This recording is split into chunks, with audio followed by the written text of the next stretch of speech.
Assalamu alaikum dear viewers. Welcome to Z2 Academy. Here is Razad Ali.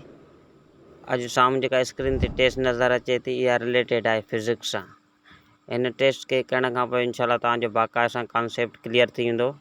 अगरि जेकॾहिं असांखे join करणु चाहे त इंशाल्लाह डेली अहिड़ी टेस्ट तव्हां सां असां शेयर कंदासीं। पोइ उहा टेस्ट फिज़िक्स जी थी सघे थी, मैथमेटिक्स जी, इंग्लिश जी। चवण जो मक़सदु इहो त जेके बि साइंटिफिक मेजर सब्जेक्ट आहिनि हीअ टेस्ट उन्हनि सब्जेक्टनि सां रिलेटेड हूंदी। हिन टेस्ट में वधि खां वधि फ़ाइदो इहो ई आहे त ॾिसो जीअं ऑप्शन ते असीं टिक कयूं पिया उन सां गॾोगॾु उहो ऑप्शन बि तव्हांखे शो करे ॾेखारियूं पिया त ऑप्शन वाकई सही आहे।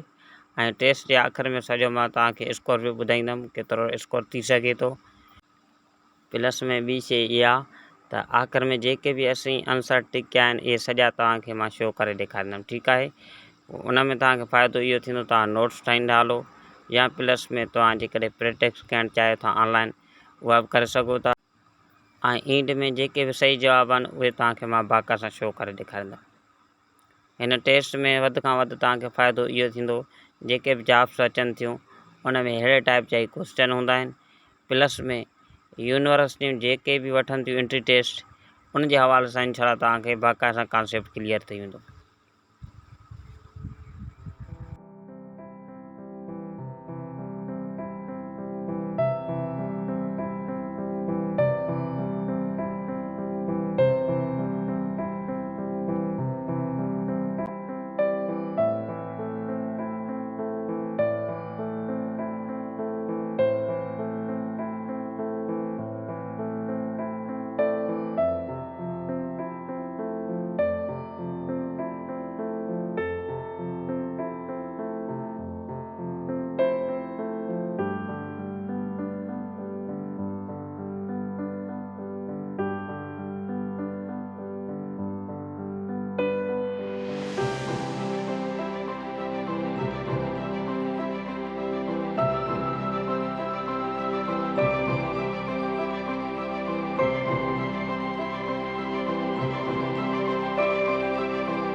आख़िर में मां सभिनी पंहिंजे ब्रदर्स ऐं सिस्टर्स खे इहा रिक्वेस्ट रखंदुमि त असांजे चैनल खे सब्सक्राइब कयो, वीडियो खे लाइक कयो ऐं कमेंट्स ज़रूरु कयो।